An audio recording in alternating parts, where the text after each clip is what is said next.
Remember, remember the 5th of November.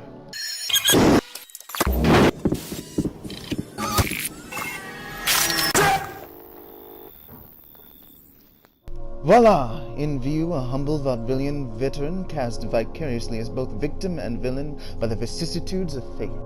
This visage, no mere veneer of vanity, is a vestige of the vox populi, now vacant, vanished.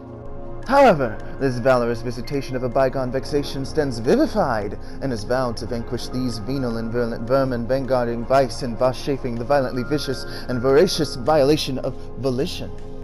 The only verdict is vengeance, a vendetta, held as a votive not in vain, for the value and veracity of such shall one day vindicate the vigilant and virtuous. Verily, this vichyssoise verbiage veers most verbose. So let me simply add that it's my very good honor to meet you, and you may call me Spectre, and welcome to my show. With that being said, I would like to ask, do I have everybody's attention now? Well, good, and welcome to a November 5th episode of the Sociopath's Manifesto. Remember the 5th of November, the gunpowder treason and plot. I know of no reason that the gunpowder treason should ever be forgot. You know, the meaning of this day has undergone a bit of change over the years. A little bit of research will tell you that Guy Fawkes was vilified. He's a bad guy. He tried to blow up Parliament, kill the king. But the assassination attempt was unearthed, and he was executed. Now, for years, this day was sort of a huge celebration, expressing everyone's happiness that the king was not harmed. But as with all things, time changes everything. And when it came to the public audience, I eventually found out that the king was no saint. He was a terrible man, built upon corruption and greed. So Guy Fawkes Day changed.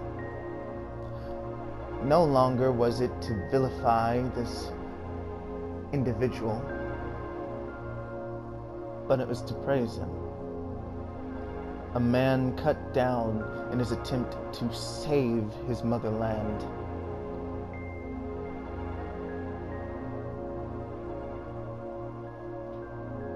And it's interesting, isn't it? Now, Guy Fawkes' visage is worn by thousands, maybe even more than that. Individuals that show that they will not stand for the corruption of their government, and that they will not be silenced. It's a new era, not one where the government should scare you. Oh, no. You should scare your government. They should be afraid of you. And it seems like Anonymous does a pretty good job of that. Know how to rile up the feathers, get under the skin. No private communication can be hidden from the public eye, as it should be, especially when corruption is at the center of each and every one of those little secrets. Now,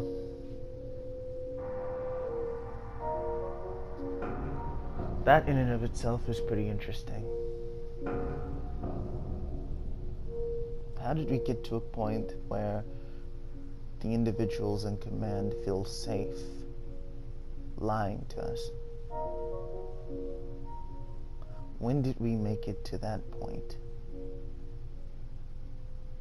You should never feel safe if you're going to lie to me. That's not how it works, man. But that's how it's been for a very long time, it seems. We elect liars because of a popularity contest. And one thing I can assure you is the same between both candidates this year is that they're both liars. Lying sells now. You make a lot of money lying.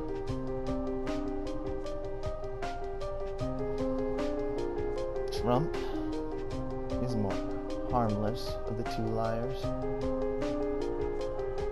I've got to admit that.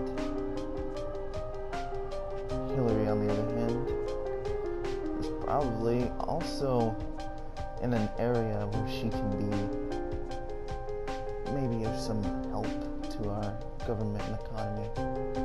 She could do the right things, I'm sure. But I'm suspicious of her. Here's with Trump, at least I can bank on the fact that he would be a governmental idiot, if anything, and that we're in no true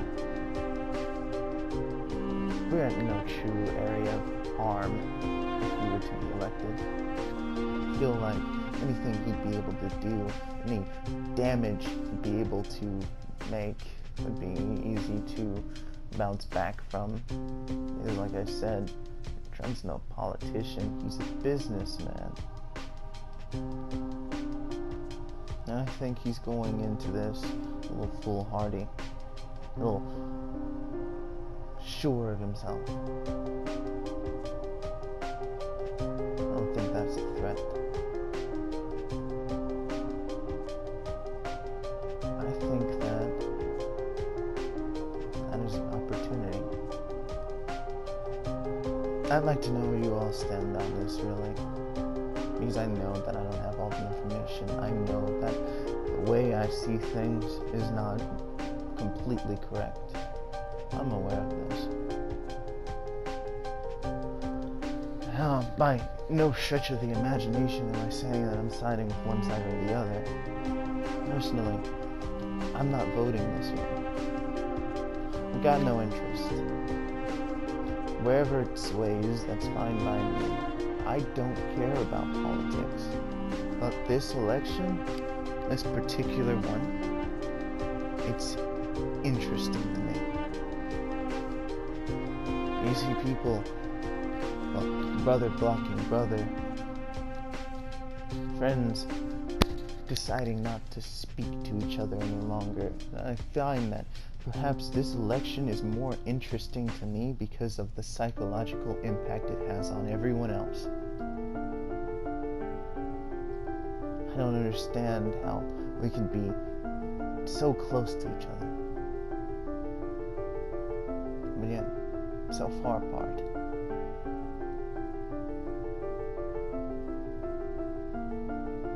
And personally, this isn't new.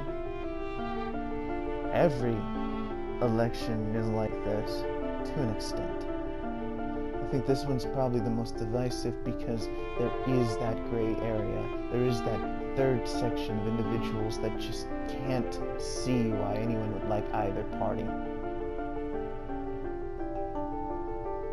And that's entertaining to me. But for the first time ever, we got a bunch of people that see through this little popularity contest and have chosen to stand on their own. Now, of course, you got all the people in the world speaking about how it's such a bad idea not to stand up and vote for something. Why? Because it forwards your own agenda? What really do we have to lose by allowing you guys to make the decision? Like I said before, I don't care. One way or the other, I'm not going to 100% like the outcome. And if one of my decisions, whether it be to vote for Hillary or Trump separately, would offend these people, perhaps I should bow out.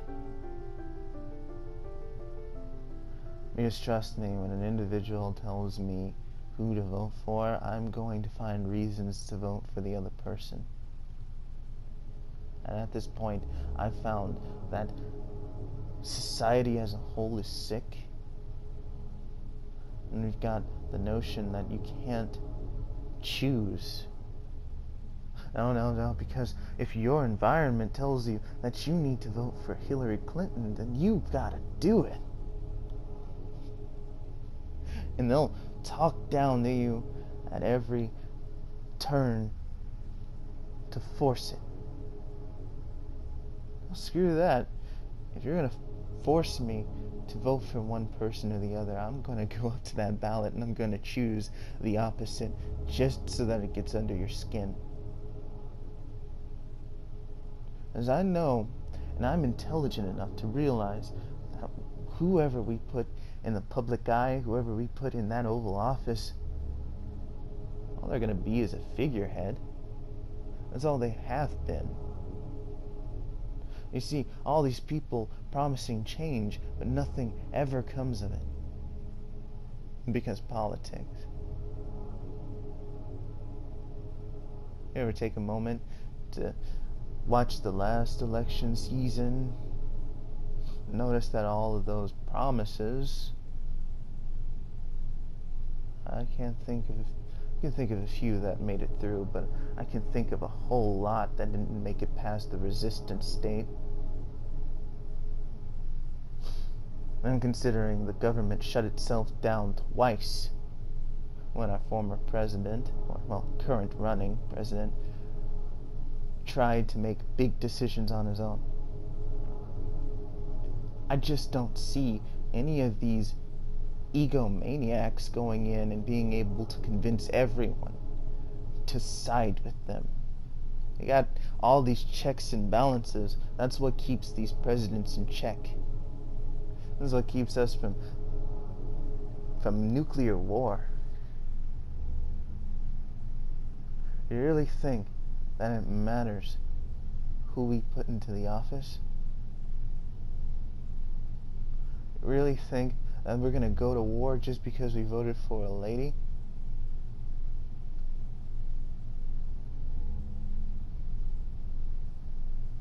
What is wrong with you people? What do you have in your minds that you don't understand how politics work? Yeah, people claiming Trump is a racist. Trump is an entertainer. This is what he does. Keep his spotlight on himself. He'll say and do whatever he has to. And you got people talking about Hillary's emails. Now, let me verify. The emails that have been coming out recently are not from her private server that was wiped clean. No, they're not from that. Those emails are gone. There's no getting them back. The emails that you're seeing right now, the ones that are populating the news, yeah, those are new.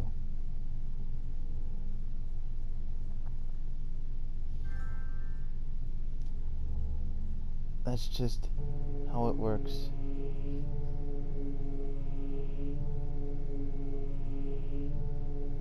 The world is a lot more complex and difficult to understand than maybe you understand.